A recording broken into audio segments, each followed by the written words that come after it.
Assalamualaikum warahmatullahi wabarakatuh. Salam sejahtera bagi kita semua. Om Swastiastu, Namo Buddhaya, salam kebajikan.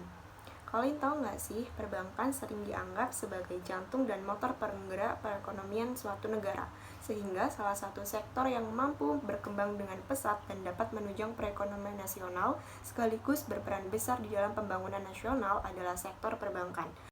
Maka dari itu, kami dari kelompok 2 akan mempresentasikan tentang bagaimana peranan bank dalam pembangunan ekonomi nasional. Sebelumnya, izinkan kami untuk memperkenalkan anggota dari kelompok 2. Yang pertama, ada Rilmia Octavian dengan NIM 105. Yang kedua, ada saya yaitu Rosa Afriska dengan NIM 109. Yang ketiga, ada Lina Anggreni dengan NIM 113. Dan yang keempat, ada Reka Angelita dengan NIM 119. Selanjutnya yaitu pembahasan yang akan kami angkat pada presentasi kali ini, yaitu yang pertama ada pengertian dari bank, yang kedua ada pengertian dari pembangunan ekonomi, dan yang ketiga adalah bagaimanakah peran bank dalam perekonomian, dan yang keempat yaitu kesimpulan. Baik teman-teman, langsung saja kita beralih ke pembahasan materi. Untuk pembahasan yang pertama yaitu mengenai pengertian dari bank. Menurut Wofer tahun 1997, menyatakan bahwa industri perbankan sering dianggap sebagai jantung dan motor penggerak perekonomian suatu negara. Sebagaimana terlihat dan strategisnya peran perbankan sebagai intermediary institution dalam menghimpun dan menyalurkan dana masyarakat bagi pembiayaan kegiatan sektor perekonomian, sehingga akan memperkuat struktur perekonomian suatu negara. Istilah bank berasal dari bahasa Italia yaitu banco yang artinya bangku atau meja, karena pada waktu itu orang yang melayani kegiatan operasionalnya kepada para nasabah terutama dalam lalu lintas uang dilakukan di atas bangku atau meja. Istilah bangku atau meja ini kemudian berkembang dan populer menjadi kata bank. Nah, jadi apa sih pengertian dari bank?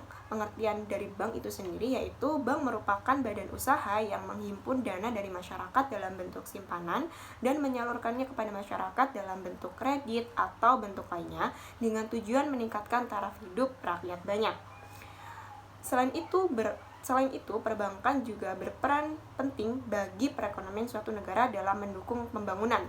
Kenapa? Karena pembangunan ekonomi dalam suatu negara bergantung pada dinamika perkembangan dan kontribusi nyata dari sektor perbankan.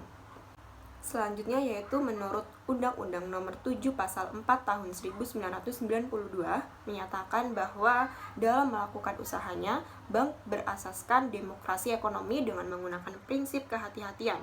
Bank memiliki fungsi utama sebagai penghimpun dana masyarakat dan sebagai penyalur dana masyarakat. Di dalam ketentuan pasal 4 Undang-Undang Nomor 7 Tahun 1992 tentang perbankan dijelaskan bahwa bank bertujuan menunjang pelaksanaan pembangunan nasional dalam rangka meningkatkan pemerataan pertumbuhan ekonomi dan stabilitas nasional ke arah peningkatan kesejahteraan rakyat banyak. Baik, di sini saya akan melanjutkan menjelaskan mengenai pembangunan ekonomi. Pembangunan ekonomi di sini merupakan suatu proses multimediasi yang mencakup berbagai perubahan sosial dan ekonomi dengan tetap mengejar akselerasi pertumbuhan ekonomi dan penanganan ketimpangan pendapatan serta pengentasan kemiskinan.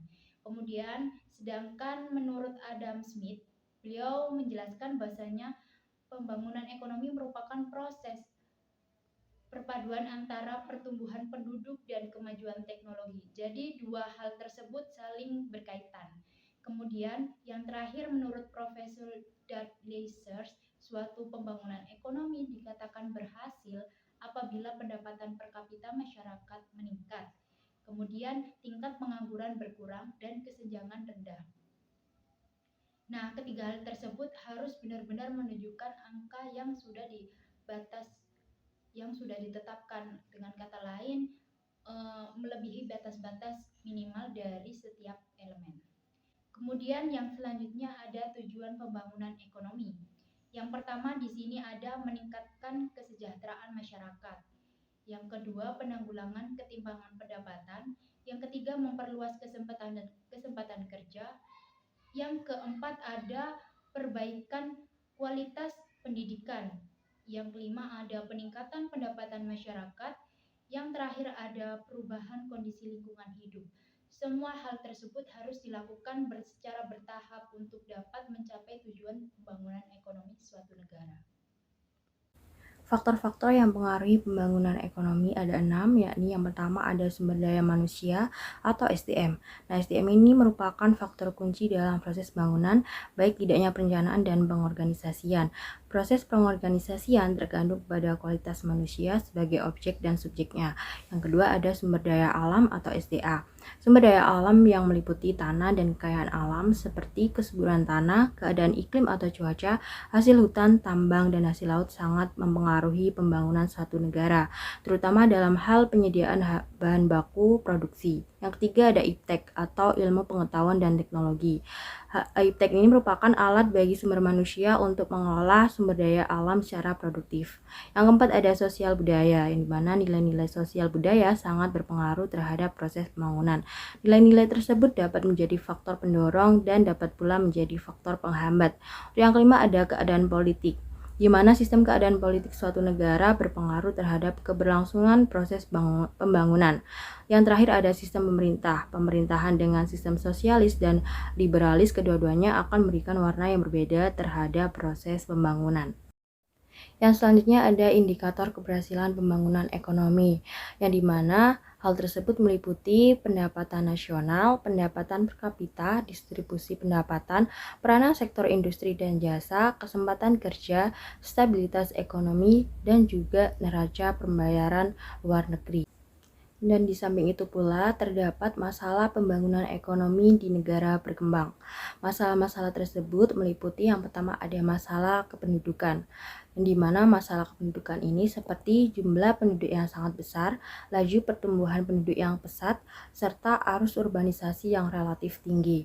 Untuk yang kedua mengenai masalah kemiskinan, di mana masalah kemiskinan ini merupakan masalah induk yang tidak lepas dari negara berkembang.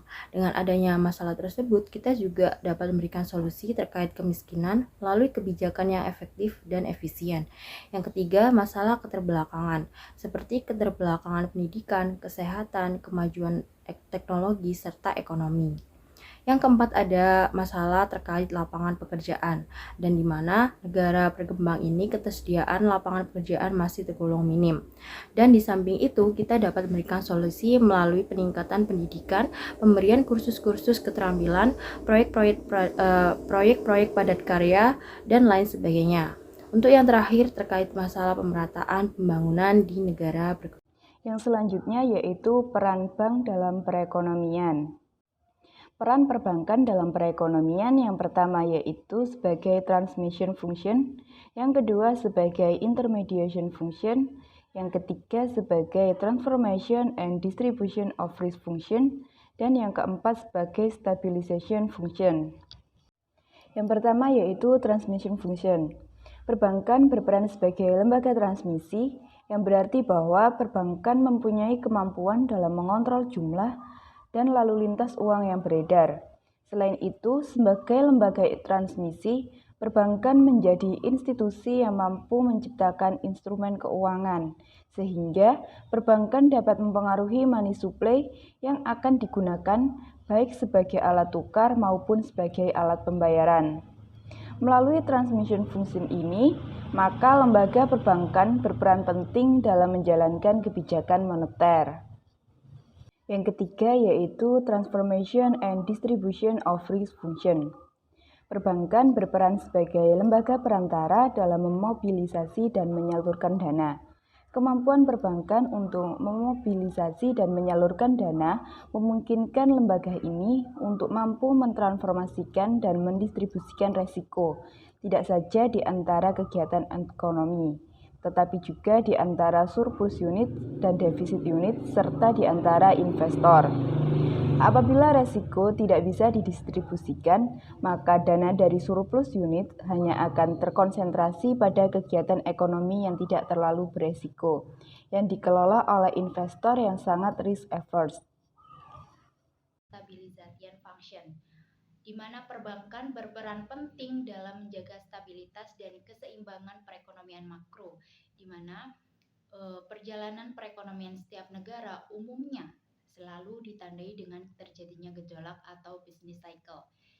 Kemudian dari sisi permintaan agregat atau agregat demand, Gejolak tersebut merupakan refleksi dan terjadinya ketidakseimbangan di mana kondisi perekonomian makro yang salah satunya disebabkan oleh terlalu banyaknya atau terlalu sedikitnya jumlah uang yang beredar. Kemudian pada posisi perbankan di dalam perekonomian nasional sangat strategis di mana pentingnya peran perbankan dalam perekonomian nasional dan besarnya tingkat kepercayaan masyarakat yang harus dijaga menyebabkan perbankan menjadi industri yang paling ketat aturannya.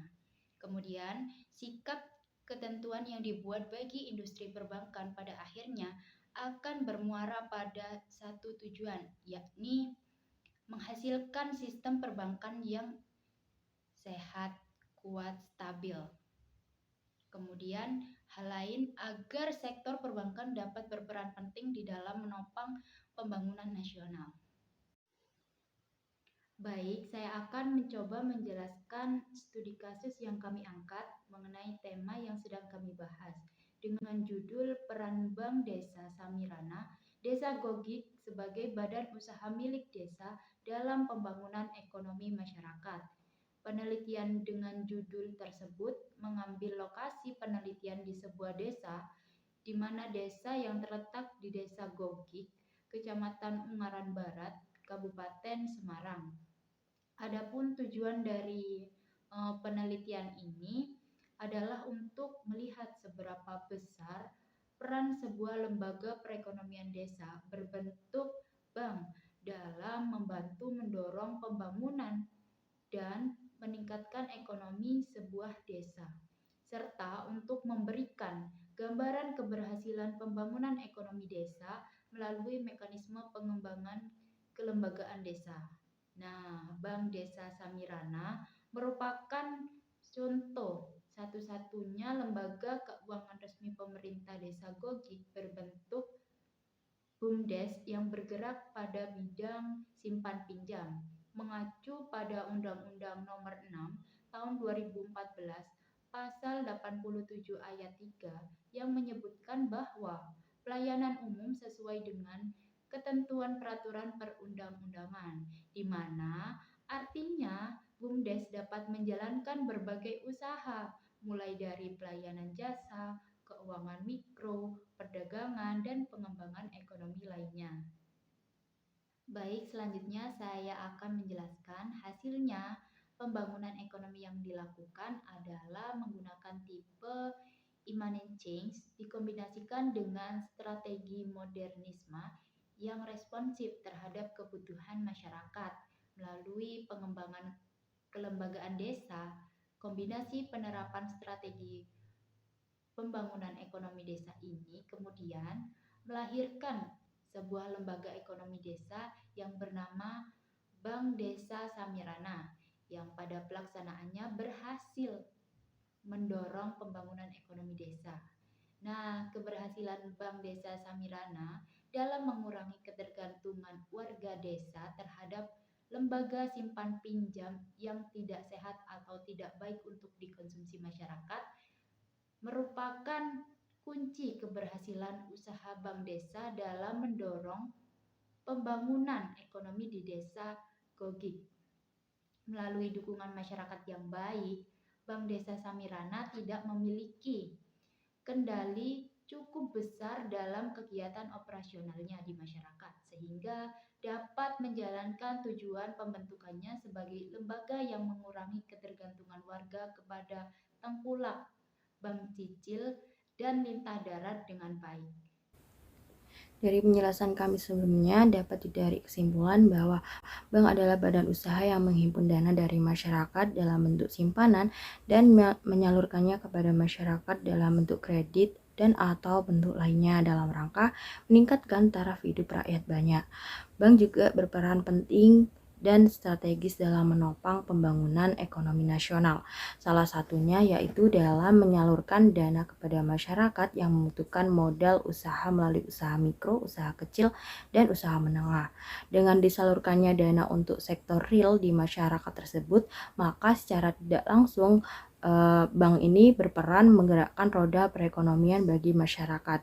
Dengan adanya ketersediaan dana, maka pembangunan sarana dan prasarana infrastruktur juga dapat berlangsung pembangunannya.